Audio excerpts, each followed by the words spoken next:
దీపమై వెలిగించు 5వ భాగం. 4వ భాగంలో శేఖర్ అప్పు మాఫీ చేసేలా, శేఖర్ భార్య పిల్లలకి ఆర్థిక సాయం అందించేలా ఒప్పిస్తాడు నందు పెద్ద దొరసానిని. మహతి కోపగించుకుంటుంది. పెద్ద దొరసానికి ఆరోగ్యం బాగాలేకపోతే నందు హాస్పిటల్లో చేర్పించి సాయం చేస్తాడు. శివరాత్రి తిరునాళ్లలో వందనను కలుస్తుంది మహతి. కథ కొనసాగుతుంది. మహతి గబగబా వచ్చి నందును కలుసుకుంది. పక్కన నడుస్తున్న వందనని చూసి బంధువులా అని అడిగింది. మా మేనమామ కూతురు వందన. మహతి పెద్ద దొరసాని సులోచనమ్మగారి మనవరాలు. పరస్పరం పరిచయాలు చేశాడు నందు. ఏం చదువుతున్నావు వందన అడిగింది మహతి. డిగ్రీ 2nd ఇయర్ చెప్పింది వందన. వందన 2 మెట్ల చొప్పున లేడిపిల్లలా ఎక్కిపోయి మధ్య మధ్య వీళ్ల కోసం ఆగుతోంది. మహతి నందు మాట్లాడుకుంటూ నెమ్మదిగా మెట్లెక్కి వస్తున్నారు. అప్పుడప్పుడు బైనాకులర్స్లోంచి దూరంగా కనిపిస్తున్న నీలిరంగు కొండలను, పైన కనిపిస్తున్న రామలింగేశ్వరుడి గుడిని చూస్తున్నాడు నందు. మహతికి కూడా ఇచ్చాడు చూడమని. బైనాకులర్స్లోంచి కనిపిస్తున్న అందమైన ప్రకృతి దృశ్యాల మధ్య మరొక ముఖం కూడా కనిపించేసరికి మహతి ముఖం అప్రియంగా మారిపోయింది. మాణిక్యం తన స్నేహ బృందాన్ని వెంటేసుకొని మెట్లెక్కి వస్తున్నాడు, చేత్తో బైక్ కీస్ని విలాసంగా తిప్పుకుంటూ. మహతి వాళ్ళను దాటుకుని ముందుకు వెళ్ళిపోతుండగా వాళ్లల్లో ఒకడు వేసిన బూతు జోకుకు గుట్టలు ప్రతిధ్వనించేలా నవ్వారు మిగతా వాళ్ళు. మహతి దవడెముక బిగుసుకున్నట్టుగా అయింది. నందు గమనిస్తున్నాడు ఆమెను. చిలుక కొత్త గోరింకను పట్టిందరా పాపం, ఎంగిలని తెలియనట్టుంది, కాకెంగిలి తినొచ్చులే. మహతి ముఖం కాంతిహీనమైంది. నవనాడులు కుంగిపోతున్నట్టుగా మెట్లకు చివర కూలబడిపోయి, నువ్వు వెళ్ళు నందు, తర్వాత వస్తాను. 100కు పైగా మెట్లెక్కి వచ్చానా, ఆయాసంగా ఉంది, అలుపు తీర్చుకొని వస్తాను. రత్నం ముందు వెళ్ళిపోతోంది, దాన్ని ఆగమని చెప్పు అంది. నిజంగా ఆయాసంగా ఉంది మహతికి. రొప్పుతున్నట్టుగా నిండుగా ఉన్న ఆమె గుండెలు పైకి కిందికి ఎగిసిపడుతున్నాయి. ఎందుకో ఆమెను అలా వదిలి వెళ్ళాలనిపించలేదు. పక్కన ఉండి ఆమెను నడిపించాలనిపించింది. రత్నం ముందు ముందుకు వెళ్ళిపోతోంది. ఆమెను ఆపాలన్న ఉద్దేశంతో నందు నడక వేగం పెంచాడు. రత్నం, దొరసాని ఆగమంటోంది కేకేశాడు ఆమె కొంత దూరంలో ఉండగానే. రత్నం గబగబా కిందికొచ్చేసి సగం మెట్లు కూడా ఎక్కకముందే సతికిల పడ్డదా దొరసాని. ఈ ఏడు దొరసానికి పానం బాలేక రాలేదు గాని నిరుటి వరకు ఇన్ని మెట్లెక్కి వచ్చి స్వామి దర్శనం చేసుకునేది. మీకు అన్నేళ్లు వస్తే 2-3 మెట్లన్నా ఎక్కుతారో లేదో సరదాగా అంది. నాకు అన్నేళ్లు బతకాలని ఏం లేదు రత్నం. రోగాలు రొచ్చులతో పరాధీనమైన బతుకు నాకిష్టం లేదు. బతకాలనుకుంటే బతుకుతామా, పోవాలనుకుంటే పోతామా దొరసాని. భూమి మీద నూకలు ఎన్నాళ్ళుంటే అన్నాళ్ళు ఉండాల్సిందే అంది రత్నం. మహతికి ఇటు నుండి ఇటే ఇంటికి వెళ్ళాలనిపిస్తోంది. పైకి వెడితే ఆ రౌడీ ముక్క ఏం అల్లరి చేస్తుందో కానీ దైవ దర్శనానికి వచ్చి దర్శనం చేసుకోకుండా వెనక్కి వెళ్ళిపోవడానికి మనస్కరించలేదు. ప్రశాంతమైన మనసుతో దైవ దర్శనం చేసుకుందామని వచ్చి అశాంతి కారడవిలో చిక్కుకుపోయినట్టుగా ఉంది. స్వామి దర్శనానికి వచ్చిన జనాలంతా కిక్కిరిసినట్టుగా గుట్టపైనే ఉన్నారు. ఆ పైన గుట్టల మీద నుండి పడుతున్న రుద్రధార, గౌరీధార కింద ఉన్న గుండాలలో మునిగి రాళ్ల వెనక్కి వెళ్ళి బట్టలు మార్చుకొని దర్శనానికి పోతున్నారు భక్తులు. ఆడవాళ్లు స్నానాలు చేస్తుంటే తడి బట్టలతో వాళ్ల అందాలు కళ్ళతో జురుకోవడానికే వచ్చినట్టుగా కొంతమంది మగాళ్ల చూపులు ఇటే అతుక్కుపోయాయి. కానీ వాళ్ళని ఎవరూ పట్టించుకోవడం లేదు. ఏదో విధంగా స్నానాలు చేసి బట్టలు మార్చుకోవడానికి గుండ్ల చాటుకి వెళ్ళిపోతున్నారు. పైకి రాగానే నందు కోసం చూసింది మహతి. అతడు కానీ అతడి మరదలు కానీ ఎక్కడా కనిపించలేదు. ఆ జనాల మధ్య పళ్ళికిలిస్తూ మాణిక్యం అతడి గ్యాంగ్ కనిపించింది. రండి దొరసాని, చీర అడ్డం పట్టుకుంటాను, 3 సార్లు మునకేసి ఆ గుండ్ల చాటుకు పోయి బట్టలు మార్చుకుందురు అంది రత్నం చీర విప్పి తెరలాగా పట్టుకుంటూ. గుండంలో నీళ్లు చల్లగా ఉన్నాయి. సూది పడితే కనిపించేంత స్వచ్ఛంగా ఉన్నాయి. మండు టెండల్లో సైతం ఈ గుండాలు ఎండిపోవు. పైనుండి ఆ జలధారలు సంవత్సరం పొడవునా పడుతూనే ఉంటాయి. ఈ గుండాలలో మునిగితే రోగబాధలు పోతాయని భక్తుల నమ్మకం. మహతి గుండంలో మునిగి చీర మార్చుకోవడానికి గుండ్ల చాటుకు పోతుంటే వినిపించింది. చేసిన పాపం గుండాలలో మునిగితే పోతుందా? మహతికి అటు చూడాలనిపించలేదు. బట్టలు మార్చుకుని తల తుడుచుకుంటూ గుండ్ల చాటు నుండి వచ్చేసరికి జనాల మధ్య నందు కనిపించాడు. మరదలు, తల్లి వాళ్ళు కూడా అక్కడే ఉన్నారు. సరోజమ్మ మహతిని చూసి దగ్గరికి వచ్చింది. బాగున్నారా అమ్మా? తలాడించింది మహతి. పెద్దమ్మగారు బాగున్నారా? ఆ మధ్య ఆరోగ్యం సరిగ్గా లేదని విన్నాను. చలికి ఉబ్బసం ఎక్కువైంది, ఇప్పుడు కొంచెం నయం. పెద్ద దొరసాని మనమరాలు అంటూ తన వెంట ఉన్న చుట్టాలకు పరిచయం చేసింది. మీ స్నానం అయిపోయినట్టుంది, వెళ్ళి దైవదర్శనం చేసుకోండి, మేము స్నానం చేసి వస్తాం అంటూ ఆమె చుట్టాలతో గుండం వైపు సాగిపోయింది. ఇందాక చూస్తే కనిపించలేదు, ఎక్కడికి వెళ్ళావు నందు? గుట్టపైకి వెడదామని వందన పోరు పెడితే వందనం తీసుకుని ఆ పైకి వెళ్ళాం. ఆ పైకి వెళ్ళి చూస్తే ఓహ్, ఎక్కడో ఆకాశంలో నిలబడి చూస్తున్నట్టుగా చుట్టుపక్కల ఇళ్ళు గ్రామాలు బొమ్మరిళ్లలా కనిపించాయి. దూరంగా పంట పొలాలు, చెట్లు, అడవి. ప్రకృతి ఇంత అందమైందా? మనం బ్రతుకురందిలో పడి ఎన్ని అపురూపమైన అందాలు కోల్పోతున్నామా అనిపించింది. బావా, అత్తయ్య పిలుస్తోందిరా, వందన కేకేసింది. మహతి గుడిలో ప్రవేశించింది. గుండంలో స్నానం చేసొచ్చి అక్కడ పూజార్లు పనివాళ్ళు అంతా తెలిసిన వాళ్లే. అందరూ వినయంగా నమస్కారాలు చేస్తున్నారు. దొరసాని అనే కాదు, వాళ్ళ వంశస్థులు రామలింగేశ్వరుడికి నిత్య ధూపదీప నైవేద్యాలకై మాన్యాలు ఇచ్చిన వాళ్ళు కూడా. ఆ ఇంటి నుండి ఎవరు వచ్చినా ప్రత్యేక గౌరవమే లభిస్తుంది. గోత్రనామాలతో అర్చన చేసి మహతి నుదుట విభూతిని పెట్టి కొబ్బరి చిప్ప రామలింగేశ్వరుడి మీద పూలమాల ఆమె దోసిలో ఉంచి ఆశీర్వదించాడు పూజారి. పెద్దమ్మగారు ఎలా ఉన్నారమ్మా అడిగాడాయన. చలికి ఉబ్బసం ఎక్కువైంది ఆ మధ్య. హైదరాబాద్ వెళ్ళి ట్రీట్మెంట్ తీసుకున్నాక కొంచెం నయంగా ఉంది. పెద్దమ్మగారికి రామలింగేశ్వరుడి మీద భక్తి ఎక్కువ. ఒంట్లో కొంచెం బాగున్నా ఎలాగో అవస్థపడి గుట్టపైకి వచ్చి స్వామి దర్శనం చేసుకునేది.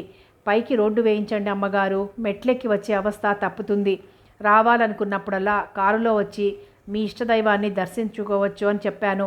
గుట్టకు రోడ్డు వేయించడం మాటలా అంది. మీరైనా ప్రయత్నం చేయాలమ్మా, భక్తుల సంఖ్య పెరుగుతోంది, గుడికి ఆదాయము పెరుగుతుంది అన్నాడు పూజారి.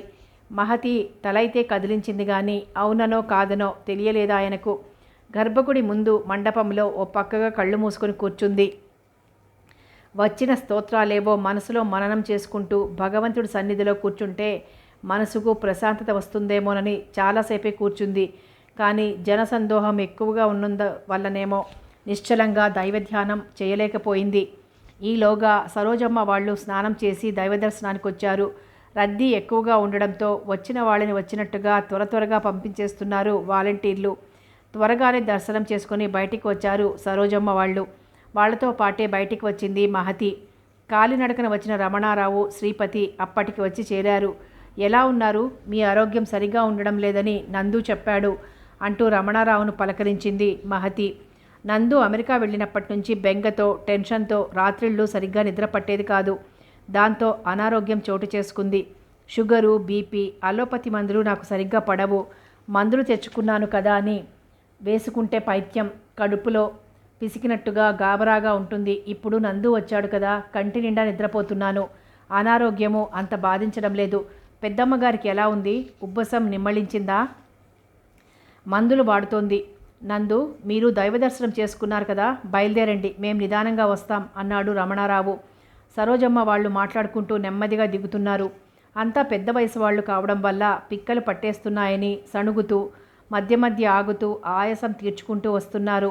శివరాత్రి ఉపవాసం కావడం వల్ల వంట చేసుకోవాలన్న తొందర లేదు కదా. మహతి, నందు మాట్లాడుకుంటూ మెట్లు దిగుతున్నారు. వందన వాళ్ల వెంటే ఉంది. మాటల్లో పడి దిగుతుంటే చూసుకోకుండా మెట్టు సందులో పాదం పడి మడత పడింది మహతికి. పక్కనే ఉన్న నందు పట్టుకోకపోతే ఎన్ని మెట్లు కిందికి దొర్లిపోయేదో, ఎన్ని దెబ్బలు తగిలేవో. అమ్మా అంటూ కూలబడిపోయింది మహతి. చూస్తుండగానే పాదం వాచిపోయింది. ఆమెను పై మెట్టు మీద కూర్చోబెట్టి తను కింద కూర్చుని ఆమె పాదం తన తొడ మీద పెట్టుకుని సున్నితంగా మర్దన చేయసాగాడు నందు. చిన్నప్పుడు సంపెంగ పూల కోసం ఆమెను తన వీపు మీద ఎక్కించుకోవడం గుర్తుకొచ్చింది. మహతి, నీకు గుర్తుందా? చిన్నప్పుడు మీ తోటలో సంపెంగ పూలు అందకపోతే నన్ను వంగబెట్టి నా వీపు మీదకెక్కి పూలు కోసుకున్నావు. ఆ పొదల్లో పాము కదిలినట్టుగా అనిపించి మనం భయంతో పారిపోయాం. చిన్ననాటి సంఘటన గుర్తు చేశాడు నందు. గుర్తుంది, అభి మనల్ని వెక్కిరించడం కూడా గుర్తుంది. చిన్ననాటి జ్ఞాపకాలు మనసుల్ని పరవశం చేస్తాయి ఎవరికైనా. అందుకే బాల్య స్నేహమంత మధురమైంది మరేదీ లేదంటారు ప్రపంచంలో. ఎందుకో ఆ క్షణంలో నందు చాలా దగ్గర మనిషి అనిపించాడు మహతికి. తనకంటే ఒక మెట్టు కింద కూర్చుని తన పాదం మీద సున్నితంగా రాస్తున్న అతని ముఖంలోకి తదేకంగా చూడసాగింది. ఎప్పుడూ కనిపించనంత అందంగా ఆత్మీయంగా కనిపించాడు. గుళ్ళో పెట్టుకున్న కుంకుమ బొట్టు, ఆ పైన అడ్డంగా పెట్టుకున్న విభూతి ఆ ముఖానికి ఏదో వింత అందాన్ని కలగజేశాయి. అతని బలమైన భుజాలు, విశాలమైన వక్షం చూస్తుంటే ఆ చేతుల మధ్య చోటు చేసుకొని ఆ వక్షం మీద తల పెట్టుకొని సేదదీరాలనిపిస్తోంది. అభి మరణం వల్ల తరుముతున్న ఒంటరితనంతో పరిగెత్తి పరిగెత్తి అలసిపోయింది. ఇక పరిగెత్తలేనంతగా అలసిపోయింది. ఈలోగా సరోజమ్మ వాళ్ళొచ్చి కలుసుకున్నారు. అరే ఏమైంది నందు? ఆదుర్దాగా అడిగింది. మెట్లు దిగుతుంటే పాదం మెలికపడిందమ్మా. అయ్యయ్యో, బూరెలా పాదం ఎంత లావు వాచిపోయింది. ఇంటికి వెడుతూనే సున్నం బెల్లం కలిపి కట్టురత్నం, వెంటనే నొప్పి లాగేస్తుంది, వాపు తగ్గుతుంది. అలాగే ఉప్పు కాక కూడా పెట్టు. సరిగ్గా అప్పుడే మాణిక్యం తన స్నేహ బృందంతో కిందికి దిగుతున్నాడు. మహతి పాదం తన తొడ మీద పెట్టుకున్న నందు ఆ దృశ్యం అతడి కళ్ళను భగ్గుమనేలా చేసింది. చీకి పారేసిన టెంక కోసం ఆశపడితే జీవితం నరకమవుతుంది, ఎవరినో ఉద్దేశించి అన్నట్లుగా తన బృందంతో అంటూ కిందికి దిగిపోయాడు. వినాల్సిన ఇద్దరూ విన్నారు. మహతి ముఖం మాడిపోయినట్లుగా అయితే నందు ముఖంలో అయోమయం చోటు చేసుకుంది. మెల్లగా దిగండి దొరసాని, ఇంటికి త్వరగా చేరుకుంటే కాలికి ఏదైనా ఉపచారం చెయ్యొచ్చు. రత్నం తొందర చేసింది. ఈ చిట్కాలతో నొప్పి తొందరగా తగ్గదు మహితి. డాక్టర్ దగ్గరికి వెళ్తే మేలు, నొప్పి తొందరగా తగ్గుతుంది అన్నాడు నందు. పెదవులు బిగబట్టి పైకి లేస్తుంటే వందన ముందుకు వచ్చి పట్టుకుంది. ఆ పిల్ల భుజాన్ని ఆసరాగా చేసుకుని ఎలాగో కిందికి దిగి కారులో కూర్చొని నిట్టూర్పు విడిచింది మహతి. ఇంటికి వెళ్ళి ఏం చేస్తావు? నాతో రా, వందనని పిలిచింది మహతి. మీ బంగ్లా చాలా పెద్దదటగా, 3 అంతస్తులు, పెద్ద పెద్ద గదులు, తోట, చాలా బాగుంటుందని చెప్పింది మా అత్తయ్య. ఎవరో చెప్పడం ఎందుకు, వస్తే చూడొచ్చు కదా. బాబా వెళ్ళనా? నీ ఇష్టం. అప్పటికే ఎడ్ల బండెక్కి కూర్చున్న మేనత్త దగ్గరికి వెళ్ళి మహతి తన వెంట రమ్మంటోంది. వెళ్ళనా అత్తయ్య అని అడిగింది. దానికేం భాగ్యం, వెళ్ళు, సాయంత్రం బావొచ్చి తీసుకొస్తాడు గాని. బాయ్ చెప్పి నందు బైక్ మీద వెళ్ళాడు. సాయంత్రం 5 తర్వాత వందనని తీసుకురమ్మని తల్లి చెబితే బంగ్లాకి వచ్చాడు నందు. టీపాయ్ మీద చెస్ బోర్డు పెట్టుకొని చెరో పక్కన కూర్చుని చెస్ ఆడుతున్నారు వందన, మహతి. ఓ పక్క టీవీలో సినిమా వస్తోంది. మాటిమాటికి తల తిప్పి టీవీ చూడ్డంతో వందన ఆట మీద ధ్యాస పెట్టలేకపోతోంది. కూర్చోనందు, మహతి చెప్పింది. ఆట చూస్తున్నాడు నందు. దృష్టి సగం టీవీ మీద, సగం ఆట మీద ఉండడం వల్ల తప్పుగా స్టెప్పులు వేస్తుంది వందన. గుర్రాన్ని అక్కడి నుండి ఎందుకు తీసావు వందన? రాజుకు ఏనుగుకు ప్రొటెక్షన్ లేకుండా చేసుకున్నావు. తన మంత్రితో నీ రాజుకు చెక్ పెట్టే అవకాశం కల్పించావు. వందనతో మెల్లిగా అన్న మహతి చెవిలో పడ్డాయా మాటలు. బావా మరదళ్ళు ఒక్కటై నన్ను ఒంటరి చేయడం న్యాయమా? సరే ఏం చేస్తాం, నొసటి రాత. ఒంటరి పోరాటం నాకు అలవాటే, చూద్దాం ఏం జరుగుతుందో. చెక్ అంటూ మహతి తన మంత్రిని మెరుపు వేగంతో తీసుకొచ్చి వందన రాజుకి చెక్ పెట్టేసింది. రాజుగారు ఎటూ కదలకుండా మహతి తన గుర్రం, ఏనుగు, బంటుతో కాపలా కాస్తోంది. చివరికి వందన మంత్రి ఎగిరిపోయే పరిస్థితి వచ్చింది. సినిమా బాగుంది బావా, ఆట మీద కాన్సన్ట్రేషన్ లేదు. నా బదులు నువ్వు వాడు, నేను సినిమా చూస్తా. ఆటను నందు కప్పగించింది వందన. నందు జవాబు కోసం ఎదురు చూడకుండా లేచి వెళ్ళి టీవీ ముందు కూర్చుంది. వందన, ఇది దారుణం. ఇంత బలహీనమైన ఆటను నాకు ఇచ్చిపోతే నేనేం చేయగలను? ఎలా గెలిపిస్తాను? ఆడలేకపోతే చెప్పు, ఆట కొత్తగా మొదలు పెడదాం అంది మహతి. ఓడిపోయే ఆటను గెలిపిస్తేనే గ్రేట్ కదా అని ఎక్కువ టైం తీసుకోకుండా గుర్రాన్ని తెచ్చి రాజుకు మంత్రికి మధ్య నుంచాడు. గుర్రాన్ని మంత్రి ఏమీ చెయ్యలేని పరిస్థితి. గుర్రానికి 2 పక్కల బంట్లు రక్షణ కవచంలా ఉన్నాయి. 2-3 ఎత్తుల కంటే ముందుకు సాగలేదు మహతి ఆట. ఉదయం రామలింగేశ్వరుడి దర్శనానికి వెళ్ళినప్పుడు ఎదురైన చేదు అనుభవం ఇంకా గుర్తుకొస్తుంటే ఎత్తులు స్ఫురించడం లేదు. ముందు వెనక చూసుకోకుండా మంత్రిని జరిపేసరికి నందు తన గుర్రంతో చంపబోయాడు. సారీ, సరిగ్గా చూసుకోలేదు. కంగారుగా మంత్రిని వెనక్కి తీసుకోబోయింది. అయిపోయింది నీ ఆట. ఒకసారి ఎత్తువేసి పావు జరిపాక మళ్ళీ వెనక్కి తీసుకోవటానికి కుదరదు. నేను ఒప్పుకోను. ఇదేం పిల్లలాట కాదు. మంత్రి పావు పట్టుకున్న ఆమె చేతిని బలంగా పట్టేశాడు. సరే అయితే.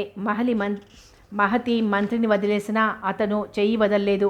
ఆమె కళ్ళలోకి చూస్తూ అల్లరిగా నవ్వాడు. అతడికి చూపుల్లో చూపులు కలపలేనట్టుగా చటుక్కున కళ్ళు వాల్చుకుందామే. మహతిలోని ప్రతిస్పందనను జాగ్రత్తగా గమనిస్తున్నాడు నందు. వివసంగా వాలిపోయిన ఆమె ఆ కనురెప్పలు, వణికే అధరాలు.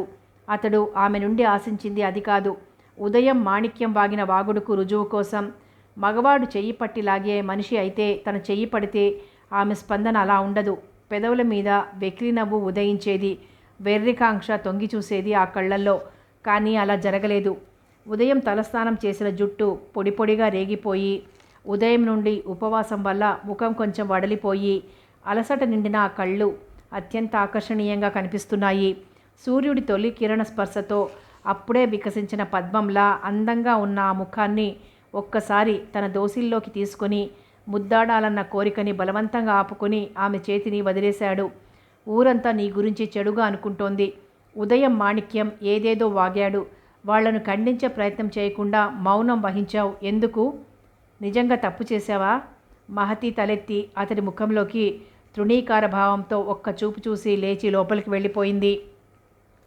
ఎందుకో ఆమె ప్రవర్తన చెంపపెట్టులా తగిలింది నందుకి. వందన లే. వందనతో బయటికి వచ్చి బైక్ స్టార్ట్ చేశాడు. బైక్ స్టార్ట్ అయిన శబ్దం వినిపించినా బయటికి రాలేదు మహతి. రత్నం వచ్చి తలుపులు వేసింది. వందనను తీసుకుని ఇంటికి వచ్చేసరికి శ్రీపతి పెద్దగా అరుస్తున్నాడు. నందు అమెరికా వెళ్ళి అప్పు తీర్చుకోవడానికి అవసరమైన డబ్బు సంపాదించుకొని ఇండియాకి శాశ్వతంగా వచ్చేసి అమ్మా నాన్న దగ్గర ఉండిపోతున్నాడని ఆయనకి తెలిసినట్టుంది. నీ కొడుకు అసలు తెలివుందా? ఇంటి దగ్గర ఉండి ఏం చేస్తాడట? ఇంటి దగ్గర పేడ పిసుకోవడానికా అప్పు చేసి అమెరికా వెళ్ళి చదివింది?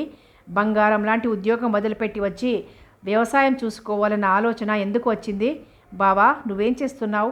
పిచ్చి పిచ్చి ఆలోచనలు చేయొద్దని నందుకు నువ్వు చెప్పలేదా? బావా, ఏం మాట్లాడరేమిటి? ఈ విషయంలో మీ కొడుక్కి మీరు సపోర్ట్ చేస్తున్నారేమిటి? ఈ వయసులో మమ్మల్ని ఒంటరిగా వదిలిపెట్టి దూరదేశం పోవడం వాడికి ఇష్టం లేదు బావా. అందుకోసమనే కాదు, పూర్తిగా వాడికి ఏదో ఆదర్శాలున్నాయి. ఇక్కడే ఉండి తను పుట్టి పెరిగిన ఊరికి ఏదైనా ఉపకారం చేయాలనుకుంటున్నాడు. మంచి ఆలోచనే కదా. ఊరికి ఉపకారమా? డబ్బులు లేకుండా ఉపకారం ఏం చేస్తాడు? అప్పుడే ఇంట్లో కడుగు పెట్టిన నందు అన్నాడు. డబ్బు లేకపోయినా ఊరికి ఉపకారం చేయొచ్చు మామయ్య. నువ్వు అడుక్కు తింటూ ఊరికి చేసే ఉపకారం ఏమిటోయ్? అడుక్కు తినేవాడు కూడా తను అడుక్కు తెచ్చుకున్న దాంట్లో ఓ ముద్ద తీసి ఓ అన్నార్థుడికి పెట్టొచ్చు. తన దగ్గరికి తోకాడించుకుంటూ వచ్చే కుక్కకు ఓ పట్టెడు మెతుకులు విదిలించొచ్చు. ఊరికి ఉపకారం చేయాలంటే డబ్బు కాదు ఉండాల్సింది, మనసు. ఆ మనసు నాకుందని అనుకుంటున్నాను. మాట వరుసకి అంటున్నాను కానీ మా కుటుంబం అడుక్కు తినే స్థితిలో లేదు. పొలాలున్నాయి. పొలంలో ఎంత శ్రమ పడితే అంత ఫలితం దక్కుతుందన్న భరోసా నాకుంది. మహామహా వాళ్లే చేతులు ఎత్తేశారు వ్యవసాయంలో ఏం లేదని. ఇక్కడ నువ్వేం పొడి చేస్తావో చూడనా? చూడు మావయ్య, వద్దన్నానా? వయసు పైబడి నీకు మతిపోయినట్టుంది బావా. వాడి తెలివిలేని పలికి గడ్డి పెట్టాల్సింది పోయి నువ్వు వాడికి తందానా పాడుతున్నావేమిటి? సరోజమ్మ కల్పించుకుంటూ, కొడుకు వచ్చాక మీ బావకు 1000 ఏనుగుల బలం వచ్చింది తెలుసా? మంచి చెడు ఏదొచ్చినా వాడు చూసుకుంటాడన్న భరోసా కంటే ఈ వయసులో మాకేం కావాలన్నయ్యా? వాడు ఇష్టపడి అమెరికా వెళ్తుంటే ఏం అనలేం కానీ వాడే ఇక్కడ ఉండిపోవాలనుకుంటే మాకు అంతకంటే కావాల్సిందేముంది? దొందునే అని సణుక్కున్నాడు శ్రీపతి. ఇలా అయితే నీ కొడుక్కి పెళ్ళయ్యేది కూడా కష్టమైనే సరసు. ఉద్యోగం సద్యోగం లేకుండా ఇంటి దగ్గరున్న వాడికి పిల్లని ఎవరిస్తారు? ఇప్పటికే 30 ఏళ్ళు దాటిపోయాయి అంటూ పెదవులు చప్పరించాడు. అదేమిటి మామయ్య? వందనని నాకు ఇస్తానన్నావు కదా. అమెరికా వెళ్ళనన్నావు. అసలు ఉద్యోగమే చేయనన్నావు. ఇంటి దగ్గరుండి పేడ పిసుక్కునేవాడికి పిల్లలు ఎవరిస్తారా? అది నీతో పాటు పేడ పిసుకోవడానికా? అప్పుడైతే అమెరికాలో జాబ్ చేస్తున్నావు కదా, పిల్ల సుఖపడుతుంది కదా అనుకున్నాను. ఇప్పుడేముంది? నా బిడ్డ మీద అటువంటి ఆశలేవి పెట్టుకోవద్దు తేల్చి చెప్పేశాడు శ్రీపతి. ఇప్పుడు కొడుకు కళ్ళ ముందుంటే చాలునని అనుకుంటున్న మీ అమ్మ నాన్న ముందు ముందు కష్టాలు ఎదురైనప్పుడు అనుకుంటారు, అయ్యో ఆ రోజు వాడిని బలవంతంగానైనా అమెరికాకు పంపిస్తే ఈరోజు కష్టాలు ఉండకపోవు కదా అని. ఎందుకు మామయ్య అలా మాట్లాడుతున్నావు? ఈ దేశంలో ఉన్న వాళ్ళు ఎవరు సుఖంగా లేరా? అమెరికానో లండనో పెడితేనే సుఖంగా ఉంటారా? సుఖం డబ్బు వల్ల దర్జా వల్ల రాదు. సుఖం మనసులోంచి వస్తుంది. అమెరికా వెళ్ళకపోయినా నేను ఇక్కడ సుఖంగా ఉంటాను, తృప్తిగా ఉంటాను. నువ్వేం బర్రీ అవ్వకు. ఇక పెళ్ళంటావా? వందనని నువ్విస్తానన్నా నేను చేసుకోను. నాకంటే చాలా చిన్నది. మేనరికపు పెళ్ళిళ్ళ వల్ల బాంధవ్యాలు దగ్గర పడతాయేమో కానీ ఆరోగ్యరీత్యా మేనరికాలు మంచివి కావు. అవకరమైన పిల్లలు పుట్టే అవకాశాలు ఎక్కువ అన్నాడు నందు. అల్లుడిని కాకపోతేనేం, మేనల్లుడిని, మామవి కాకపోయినా మేనమామవి. ఈ పెళ్లి జరగడం లేదన్న కారణంతో మన బాంధవ్యానికి విఘాతం రానీయకు. దయచేసి అమ్మకు పుట్టింటిని దూరం చేయకు అభ్యర్థనగా చేతులు జోడించాడు. ఆ మాట నువ్వు చెప్పాలనా? సరసు మా ఇంటి ఆడపిల్ల, నా చెల్లెలు. ఆ బాంధవ్యం నీ వల్ల వచ్చేది కాదు, నీ వల్ల పోయేది కాదు, గుర్తుంచుకో. థ్యాంక్స్ మావయ్య. శ్రీపతి 2 చేతులను సంతోషంగా పట్టుకున్నాడు నందు. ఒకరోజు సులోచనమ్మ దొరసాని నుండి కబురొచ్చింది నందుకు, ఒకసారి వచ్చి కలిసి పొమ్మని. ఆస్తమా మళ్ళీ తిరగబెట్టింది ఆమెకు. తెల్లవారుజామున అది మరీ ఎక్కువై వచ్చే ప్రాణం పోయే ప్రాణంగా ఉంటోంది. దానికి తోడు కడుపుబ్బరం, గొంతులో మంట, ఆయాసం. ఆ భయంతో తిండే తగ్గించింది. బాగా చిక్కిపోయి మంచానికి అంటుకుపోయినట్టుగా అయింది. ఎంత నీరసపడ్డారు? ఏమైందమ్మమ్మ? ఆత్మీయంగా అడిగాడు నందు. కాలం సమీపించినట్టుగా ఉందయ్యా, అందుకే అన్ని రోగాలు దాడి చేస్తున్నాయి. ఈ శరీరం మీద ఓడిపోయే వయసే గాని ఎదిరించి గెలిచే వయసు కాదు కదా. ఆమె నీరసంగా మూలిగింది. మళ్ళీ మీరొకసారి హైదరాబాద్ వెళ్ళి పూర్తి చెకప్ చేయించుకోవాలి అమ్మమ్మ. ఆస్తమా పూర్తిగా తగ్గించే మందులు లేవేమో కానీ ఉపశమనం కలిగించే మందులు తప్పక ఇస్తారు. ఆ డాక్టర్ల దగ్గరికి తిరిగే ఓపిక లేదు నందు. తొందరగా తీసుకుపోమ్మని ఆ దేవుణ్ణి వేడుకోవడమే మిగిలింది నాకు. వెళ్లేలోగా నేనొక పని పూర్తి చేసి పోవాలి, అందుకే పిలిచాను. తలుపులు వేసి నా దగ్గరగా వచ్చి కూర్చో. తలుపులు మూసి కుర్చీ జరుపుకొని కూర్చుంటూ చెప్పండి అమ్మమ్మ అన్నాడు నందు. ఒక నిష్కళంక చరిత్రకు ఏకైక సాక్షిని నేను. ఆ నిజం ప్రపంచానికి వెల్లడి చేయకుండా పోతే ఈ ప్రపంచంలో అబద్ధమై నిజమైపోతుంది. అదే శాశ్వతమైపోతుంది. చదువుకున్న వాడివి, సహృదయుడివి. నువ్వు కూడా మహితను అపార్థం చేసుకున్నావు. ఈ గుడ్డిలోకంలో నువ్వు ఒకడివయ్యావు. లోకుల మాటలు నమ్మావు. మాణిక్యం మాటలు నమ్మి నువ్వు తప్పు చేశావా అని అడిగావట. ఆ మాటకు మహి ఎంత బాధపడిందో తెలుసా? శివరాత్రి రోజు నాతో చెప్పింది. ఆ బాధ వల్ల ఏమో తెల్లారేసరికి 104 డిగ్రీల జ్వరం వచ్చేసింది. ఎందుకో భయపడ్డట్టుగా హఠాత్తుగా లేచి కూర్చోవడం, బిత్తర చూపులు చూడ్డం. నాకు భయమేసి మహి తల్లికి ఫోన్ చేశాను. తల్లి తండ్రి ఇద్దరు వచ్చారు. వెంటనే హైదరాబాద్ తీసుకెళ్ళి హాస్పిటల్లో చేర్పించారు. మహికి ఇప్పుడెలా ఉందమ్మమ్మ? ఆదుర్దాగా అడిగాడు నందు. అతడి మనసును అపరాధభావం కుదిపేసింది. హాస్పిటల్లో ఉంది, ఇంకా జ్వరం తగ్గిందట. రేపో ఎల్లుండో డిశ్చార్జ్ చేస్తారట. డిశ్చార్జ్ చేశాక ఇక్కడికే వస్తుందా, పుట్టింటికి వెళ్తుందా అడిగాడు. ఇక్కడికే వస్తుంది. ఇక్కడ నా పరిస్థితి బాగా లేదు కదా, నన్నెవరు చూడాలి? ఆయాసం వల్ల కాసేపు ఆగి తిరిగి మొదలుపెట్టింది సులోచనమ్మ. అభి మీద బెంగతో నా కొడుకు కోడలు చనిపోవడంతో ఇంత బంగళాలో ఒక్కదాన్ని పడి ఏడుస్తుంటానని హైదరాబాద్లో చదువుకుంటున్న పిల్లను చదువు మాన్పించి నా దగ్గరికి పంపింది నా కూతురు. మహి వచ్చాక ఎస్టేట్ వ్యవహారాలు చూసుకోవడం మొదలుపెట్టాక నా మనసు ఎంతో తేలికపడింది. మహి వచ్చేసరికే మాణిక్యం మా ఎస్టేట్లో ఉద్యోగం చేస్తున్నాడు.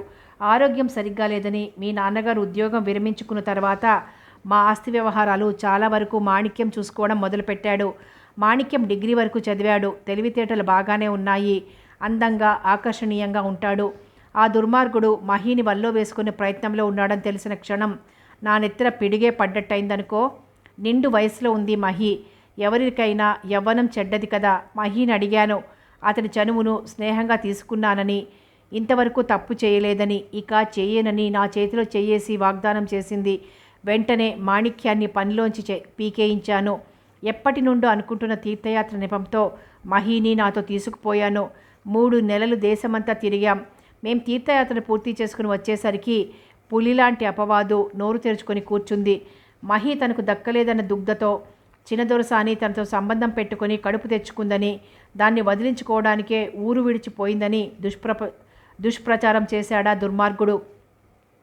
ఈ ఆస్తి మీద ఎప్పటి నుండో కన్నేసిన మా దాయాది ఒకడు నిప్పుకు వాయువు తోడైనట్టుగా తన మనుషులతో పనిగట్టుకొని మరీ ప్రచారం చేయించాడు. ఊరంతా నమ్మింది. నువ్వు నమ్మావు, చెయ్యి పట్టుకున్నావు. అందరిలాగే నువ్వు ఆమె మనసు మీద దెబ్బ కొట్టావు. నందు ముఖం పాలిపోయింది. తప్పు చేశానమ్మమ్మ. తను తప్పు చేయకుంటే మౌనంగా ఎందుకుంది అనుకున్నాను. మౌనంగా ఉండకేం చేస్తుంది? వాడితో గొడవ పడితే వాడింకా రెచ్చిపోయి మరో 2 అబద్ధాలు జోడించి చెప్పడని ఏముంది? నరం లేని నాలుక. కూసే కుక్కలకంతా జవాబిస్తూ పోవడం సాధ్యమా? తను తప్పు చేయలేదని చెబితే నమ్మే స్థితిలో ఉన్నారా జనాలు? అందుకే నిజం నిలకడ మీదే తేలుతుంది. మౌనంగా ఉండమని చెప్పాను మహితో. వాడొక గోముఖ వ్యాఘ్రమని తెలియక వాడితో కొంచెం స్నేహంగా ఉన్న తప్పుకు మహిని శిక్షించాలనుకోవడం న్యాయమా? చెప్పు నందు, న్యాయమేదో చెప్పు. తప్పు చేసిన వాడికి న్యాయం గురించి మాట్లాడే అర్హత ఎక్కడుంది అమ్మమ్మ? నేను తప్పు చేశాను. నిజం తెలుసుకోలేక చేసిన తప్పది. నన్ను మీరు క్షమించాలి. నందు కళ్ళల్లో తడి చోటు చేసుకుంది. జీవితాంతం మహి వైధవ్య భారంతో ఒంటరిగా నరకంలాంటి బతుకు బతకాలని నాకేం లేదు. ఆమె మనసును అర్థం చేసుకునేవాడు వస్తే జంటగా ఆశీర్వదించాలనే ఉంది. ఏ ఉద్దేశంతో చేశావో గాని మహి పాణిగ్రహణం చేశావు. అది శాశ్వతం కావాలని నా కోరిక. నీకంటే ఉత్తముడు నా మనవరాలికి భర్తగా దొరకడం సాధ్యం కాదు. చెప్పు, తనకి తోడు నీడగా నిలుస్తావా? భర్తగా కాకపోయినా ఒక స్నేహితుడిగా అండగా ఉంటానమ్మమ్మ. మహతిని పెళ్లి చేసుకోవడం నాకిష్టమే, కానీ అమ్మా నాన్నలను అడగందే మాటివ్వలేను. నా పెళ్లి వల్ల వాళ్ళు మనస్తాపం చెందితే నేను తట్టుకోలేను. నిజమే, పెద్దవాళ్లను నొప్పించి చేసుకునే పెళ్ళి శుభప్రదం కాదు. పెద్దవాళ్ళ ఆశీర్వచనం లేని పెళ్ళే కాదు. వాళ్ళని అడిగి చూడు. ఒప్పుకుంటే మహి అదృష్టవంతురాలవుతుంది. లేకపోతే ఆమె ప్రాప్తం ఇంతేననుకుంటాను. ఆవిడ నిట్టూర్పు విడిచి, ఏది ఎలా జరిగినా మహికి ఒక స్నేహితుడుగా అండగా ఉంటావు కదా? అడిగింది అభ్యర్థనగా. తలూపాడు నందు. శివరాత్రి రోజు తాను మహతి చేపట్టుకున్న సంఘటన మినహాయించి సులోచనమ్మ దొరసాని తనని పిలిచి మాట్లాడిన విషయాలు, చెప్పిన సంగతులు అన్నీ చెప్పాడు నందు ఇంట్లో. మీ అభిప్రాయం ఏంటో చెప్పండి, నేనేమనుకుంటానోనని మనసులో దాచుకొని మాట్లాడొద్దు. అమ్మా, నువ్వు ముందు చెప్పు అన్నాడు నందు. మనసు దాచుకోవడం, మనసులో లేని విషయం చెప్పడం నాకెప్పుడు అలవాట్లేదు నందు. చాలా స్పష్టంగానే నా మనసులోని మాట చెబుతాను. కోడలిగా వచ్చే పిల్ల సలక్షణంగా ఉండాలని ఎవరైనా కోరుకుంటారు. అది సర్వసాధారణం కదా. మహతి వైధవ్యం పొందిన స్త్రీ, సలక్షణం అనలేం కదా. ఉత్తమురాల అంటే అది కాదు. ఊరంతా చెడ్డగా చెప్పుకునే మనిషిని ఏ ధైర్యంతో కోడలిగా ఆహ్వానించాలో చెప్పు అంది తల్లి. దీనికి ధైర్యం అక్కర్లేదు, సహృదయత ఉంటే చాలు. మహతి చెడ్డది కాదు, చెడింది కాదు. ఆమె తనకు దక్కలేదన్న కసితో ఒక దుర్మార్గుడు చేసిన అబద్ధపు ప్రచారం అది. అబద్ధానికి మనం విలువ ఇవ్వాల్సిన అవసరం ఉందా? తల్లి ముఖం గాంభీర్యాన్ని పులుముకుంది. అనుభవం లేని మాటలొద్దు. ఆమె నిష్కళంక అని మనం అనుకోవచ్చు, కానీ ప్రపంచం అనుకోవాలి కదా. నలుగురితో పాటు బతికేవాళ్ళం. చెడిన దాన్ని కోడలుగా తెచ్చుకున్నారని నలుగురు నవ్వుతుంటే తల ఎక్కడ దాచుకోవాలో చెప్పు. పోతే కులాలేంటి మతాలేంటి అని అనుకునేంత గొప్పవాళ్ళం కాదు మనం. మధ్యతరగతి మనుషులం. అన్య కులస్తురాలని చేసుకుంటే బంధువుల్లో తలెత్తుకోలేం కదా. వీటన్నింటికంటే నాకు పెద్ద అభ్యంతరమే ఒకటి ఉంది. దొరల ఇంట పుట్టి దొరల అలవాట్లలో పెరిగి ఐశ్వర్యం అభిజాత్యం నరనరాన జీర్ణించుకున్న చిన్నదొరసానిని ఒక మధ్యతరగతి కుటుంబంలో మెట్టడం అంటే ఆ కుటుంబంలో ఆమె ఒదిగిపోయే అవకాశం ఎంతవరకు ఉందో ఆలోచించాలి కదా. మనలో మమేకమయ్యే పిల్ల కావాలి కానీ దొరసాని డాబు దర్పాలు ఒలకబోసేది మనకొద్దు. కళ తప్పింది నందు ముఖం. మీ అభిప్రాయం చెప్పండి నాన్న. మీ అమ్మ సాదాసీదా గృహిణిగా మాట్లాడింది. ఆమెను తప్పు పట్టాల్సింది లేదు. నేను కొంచెం అభ్యుదయ భావాలు జీర్ణించుకున్న మనిషిని కాబట్టి మీ అమ్మ మాటలన్నీ సమర్థించలేను. ఆమె మొదట అభ్యంతరం ఆమె సలక్షణమైంది కాదని, ఆమె దురదృష్టవశాత్తు పోగొట్టుకున్న సౌభాగ్యాన్ని తిరిగి అందించి సౌభాగ్యవతిగా ఆశీర్వదించడం సంస్కారవంతులు చేయాల్సిన పనిగా భావిస్తాను. నందు ముఖంలోకి కాంతి వస్తోంది. సంతోషంతో చప్పట్లు కొట్టాడు. రెండోది, ఆమెకు ఊళ్ళో చెడ్డ పేరుందని ఇక్కడ అందరూ చెప్పుకునే కథ ఒకటి మనం గుర్తు చేసుకోవాలి. ఒక వెర్రిబాగులవాడు మేక మెడకు తాడు కట్టి వెంట తీసుకుపోతున్నాడట. ఆ మేకను చూసిన నలుగురు దొంగలు కాజేయాలని వరుసగా ఒకరి తర్వాత ఒకరు వచ్చి, అదేంటి కుక్క మెడకి తాడు కట్టి లాక్కుపోతున్నావు అని అనడం మొదలుపెట్టారు. వరుసగా అందరూ కుక్క కుక్క అనేసరికి, ఛీ, కుక్కను పట్టుకుపోతున్నానేంటి అని మేకను వదిలేసి వెళ్ళిపోతాడా వెర్రిబాగులవాడు. ఒక అబద్ధానికి విలువ ఇస్తే ఆ వెర్రిబాగులవాడికి మనకు తేడా ఉండదు. అబద్ధానికి తలొగ్గడం కాదు, అది అబద్ధమని మనం ప్రపంచానికి చాటగలిగినప్పుడే మన ఔన్నత్యం తెలుస్తుంది. లేకుంటే మేకను కుక్క అనుకొని వదిలేసిపోయిన వాడికి మనకు తేడా ఉండదు. మళ్ళీ చప్పట్లు కొట్టాడు నందు.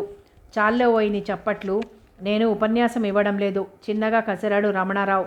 మీ అమ్మ చెప్పిన అన్ని అభ్యంతరాలలో ఒక్కదాన్ని నేను సమర్థిస్తాను. ఆమె దొరసాని, అంతస్తు ఐశ్వర్యము ఉన్న మనిషి. ఒక సామాన్యుడి ఇంట కాపురం చెయ్యాలంటే ఆమెకు కష్టమే, మనకు ఇబ్బందే. ఆమె అవన్నీ అక్కడే వదిలేసి ఒక సామాన్య స్త్రీగా ఈ ఇల్లు మెట్టగలదా? అలా అయితే నాకే అభ్యంతరము ఉండదు. ఈసారి ఇంకా గట్టిగా చప్పట్లు కొట్టాడు నందు. నా మనసులోని మాటే మీ నోటి నుండి వచ్చింది నాన్న. అయితే ఇవన్నీ ఒకెత్తు, నీ ఇష్టం ఒకెత్తు. నీ ఇష్టం బలమైందైతే ఇవన్నీ దూది పింజల్లా తేలిపోవాల్సిందే. మీ అంగీకారం ఆశీర్వచనం లేని నా ఇష్టం సున్నా లాంటిది నాన్న. మీ అంగీకారం ఒక సంఖ్య అయ్యి ముందు నిలిస్తేనే సున్నాకి విలువ తెస్తుంది అన్నాడు నందు తండ్రి ముఖంలోకి చూస్తూ. మీ మాట కాదని మహతిని పెళ్లి చేసుకోను. అయితే ఒక షరతు, జీవితంలో పెళ్లి ప్రస్తావన తేయకూడదు. నా పెళ్లి జరిగితే మహతితో జరుగుతుంది, లేకుంటే ఇంకెవ్వరితోనూ జరగదు అన్నాడు తర్వాత. చూసారా, మీ ఇష్టం అన్నట్టే ఉంది. మీరు ఈ పెళ్లికి ఒప్పుకోకపోతే జీవితంలో నాకు పెళ్ళవదు, బ్రహ్మచారిగా ఉండిపోతాను అని బెదిరించినట్టే ఉంది. భర్తకు ఫిర్యాదు చేస్తున్నట్టుగా అంది సరోజమ్మ. నా మనసులో ఉన్న మాట చెప్తున్నానమ్మా.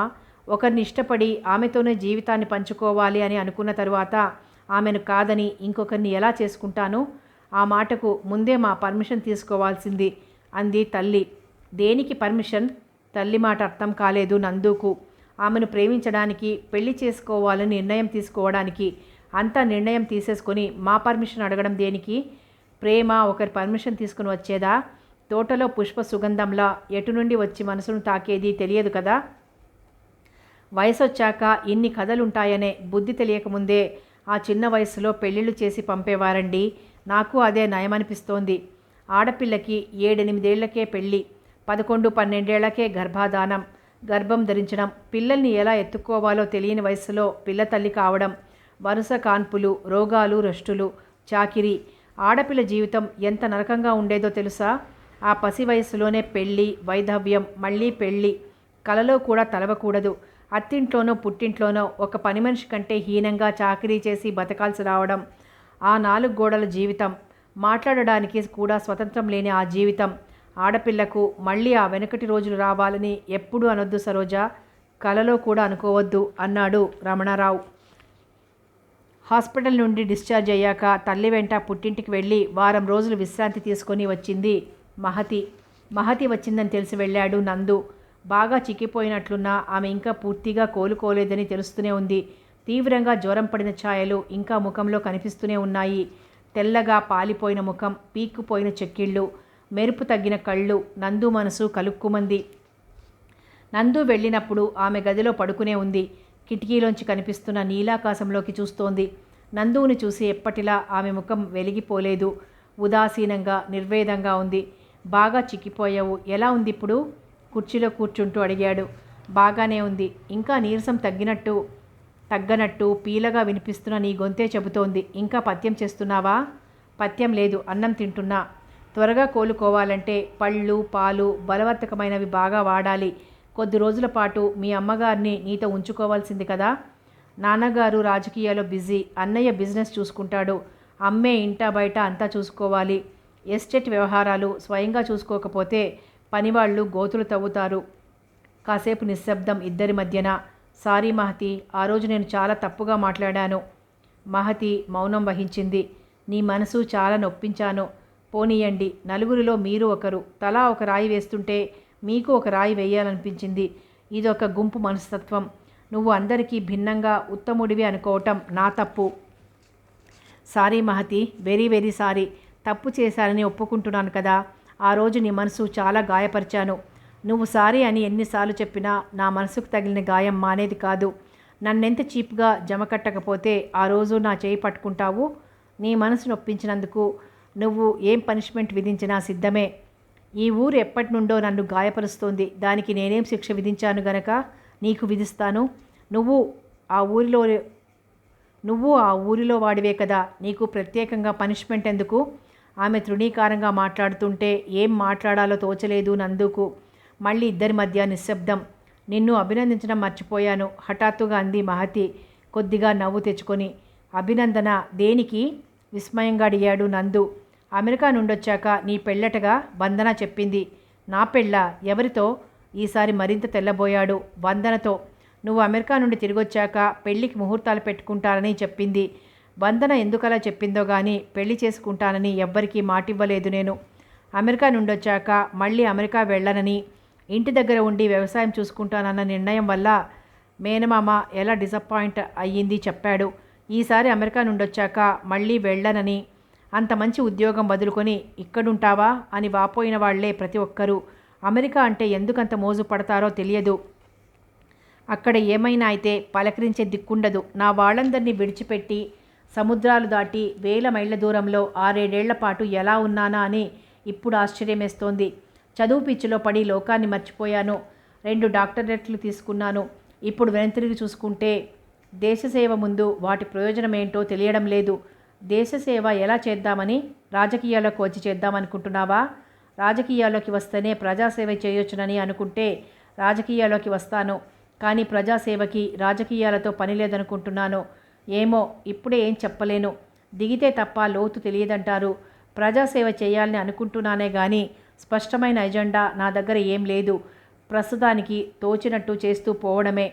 ప్రస్తుతం రాజకీయాల్లో వెలిగిపోతున్న నాయకులంతా మొదట్లో ఇలా మాట్లాడిన వాళ్లే. నిస్వార్థంగా ప్రజాసేవ చేయడానికే రాజకీయాల్లోకి వస్తున్నట్టుగా మాట్లాడతారు. వచ్చాక వాళ్ల నిజస్వరూపం బయటపడుతుంది. కోట్లు మెయ్యందే నిద్ర పట్టదు. ఎక్కడ దొరికితే అక్కడ స్వాహ. రాజకీయానుభవం పెరిగిన కొద్దీ కుబేరులైపోవచ్చు. ఏ వ్యాపారంలోనైనా గ్యారంటీ లేదేమో కానీ రాజకీయాల్లో మాత్రం కోట్లు. ఆ విషయాలలో మాత్రం నాకు స్పష్టత ఉంది. నేను రాజకీయాల్లో ఉన్నా బయట ఉన్న అవినీతి జాడ్యం నన్నంటదు. నాకు డబ్బే ముఖ్యమనుకుంటే అమెరికా వెళ్ళి అక్కడే సెటిల్ అయిపోయేవాడిని. నాకున్న డిగ్రీలకు అక్కడ నాకు మంచి జీతమే వస్తుంది. అదంతా వదులుకొని ఊరును బాగుపరచుకోవాలన్న సదుద్దేశంతో వస్తున్నాను కాబట్టి ఆ బురద నన్ను అంటదుగాక అంటదు. సులోచనమ్మకు కొంచెం నెమ్మదించినట్టే నెమ్మదించి మళ్ళీ తిరగబెట్టింది. తిండి లేదు, నిద్ర లేదు, ఒకటే ఆయాసం. మళ్ళీ ఆమెను హైదరాబాద్కు తీసుకుపోయి డాక్టర్కు చూపించాలనుకుంటే ఆవిడ ఒప్పుకోలేదు. నేనింక బతకను, ప్రాణం నా ఇంట్లోనే పోవాలి అంటూ మొండికేసింది. ఒక అర్ధరాత్రి ఆయాసంతో ఆమె ఊపిరి ఆగిపోయింది. సులోచనమ్మ మీద అభిమానంతో నందు ముందుండి అన్ని కార్యక్రమాలు జరిపించాడు. స్నేహితులు కూడా సహకరించారు. పల్లెటూళ్లలో ఇలాంటి కార్యక్రమాలకు ఎవరూ పిలవనక్కర్లేకుండానే వచ్చి ఓ చెయ్యి వేయడం మామూలే. అంత్యక్రియలకి చాలామందే హాజరయ్యారు. బంధువులు, పరిచయస్తులు, ఊరి జనాలు. సులోచనమ్మ పోయిన 3వ రోజు మహి కబురందుకొని వెళ్ళాడు నందు. అమ్మమ్మ నన్ను ఒంటరిని చేసి తన దారిన తను వెళ్ళిపోయింది. ఒంటరిగా ఇంతటి కార్యక్రమాన్ని నడిపించడం నా వల్ల కాదనిపిస్తోంది. సరిగ్గా ఇప్పుడే మా మేనేజర్ హార్ట్అటాక్ వచ్చి హాస్పిటల్లో పడ్డాడు. నాకు ఈ సమయంలో నీ సహాయం కావాలి. దినవారాల భారాన్ని నీ భుజాల మీదికి ఎత్తుకోవాలి. మా ఇంటి పురోహితుడు లిస్ట్ ఇస్తాడు. ఆయన చెప్పిన ప్రకారం వస్తువులు తెప్పించడం, బ్రాహ్మణులను ఏర్పాటు చేయడం, వంటలు చేయించడం అన్నీ నువ్వు చూసుకోవాలి. నాకైతే అతిథి మర్యాదలతో సరిపోతుంది. మా దొరల ఇళ్లల్లో పెళ్ళిళ్ళు జరిగినా, పిండ ప్రదానాలు జరిగినా అన్నీ భారీగానే ఉంటాయి. లక్షల్లో ఖర్చుంటుంది. మౌనంగా తలూపాడు నందు. కొంత క్యాష్ లెదర్ బ్యాగ్లో పెట్టి అతడికి అందించింది మహి. కర్మకాండ జరుగుతున్న ఆ 4 రోజులు క్యాష్ బ్యాగ్ చంకలో పెట్టుకుని అంతా ఆజమాయిషీ చేస్తూ ఉరుకులు పరుగులతో బంగళా అంతా కలియదిరుగుతూ కనిపించాడు నందు. మహి ఎక్కడుంటే అక్కడికి నిరాటంకంగా వెళ్ళిపోయి ఆమె సలహాలు సూచనలు తీసుకుంటున్న అతన్ని వచ్చిన బంధువులు విచిత్రంగా చూస్తున్నారు. అంత్యక్రియల రోజు మామూలుగా తీసుకున్న వాళ్ళు సైతం గుసగుసలాడుకోవడం మొదలుపెట్టారు. ఇతడు ఎవరన్న ప్రశ్న అందరిలోనూ కదిలింది. ఇంతకుముందు వీళ్ళ మేనేజర్గా చేశాడు రమణారావని, ఆయన కొడుకే. ఇప్పుడు ఇతడిని మేనేజర్గా పెట్టుకుందా చిన్నదొరసాని? మేనేజర్గా పెట్టుకుందో ప్రియుడిగా పెట్టుకుందో ఎవరికి తెలుసు? మగడు చచ్చింది, మగరుచి మరిగింది. చివరి రోజు నందు చెవిలో పడ్డాయి ఆ మాటలు. మనస్సంతా చేదు తిన్నట్టుగా అయింది. నింద ఎవరినైనా బాధిస్తుంది. అది శీలం మీద పడ్డ నిందైతే మరీ బాధిస్తుంది. మగవాడు తనే ఇంత బాధపడుతున్నాడే, మహి వింటే ఇంకెంత బాధపడుతుందో. పెద్ద దొరసాని కర్మకాండ శాస్త్రోక్తంగా పూర్తయింది. ఆమె పేరు మీద దాన ధర్మాలు, ఊరంతటికి భోజనాలు దొరల స్థాయికి అనుగుణంగా జరిగాయి. వచ్చిన బంధుమిత్రులంతా బ్రాహ్మణాశీర్వాదం, భోజనాలు అయిపోతూనే ఒక్కొక్కరు వెళ్ళిపోయారు. మహిని తమతో వచ్చేయమన్నారు తల్లిదండ్రులు. మహిని ఇక్కడ ఉంచిందే అమ్మమ్మ కోసం. ఆమె లేకపోయాక మహికి ఇక్కడేం పని? చదువు మాన్పించి తెచ్చి ఇక్కడ వదిలేశారు. అమ్మమ్మ ఒక్కతే అని ఇన్నేళ్లుగా ఇక్కడ అలవాటైపోయింది. నా ఇల్లు, నా ఆస్తి, నా ఊరు అన్న మమకారం ఏర్పడిపోయింది. ఇప్పుడు ఇదంతా వదిలిపెట్టి రావడం ఎలా కుదురుతుంది? ఇంకో విషయం ఏంటంటే మా దాయాది ఒకడు ఆస్తి కాజేయడానికి పొంచి కూర్చున్నాడు అందామే. ఏమనలేకపోయారు వాళ్ళు. అప్పుడప్పుడు వస్తూ ఉండమని చెప్పి వెళ్ళిపోయారు. కథ కొనసాగుతుంది.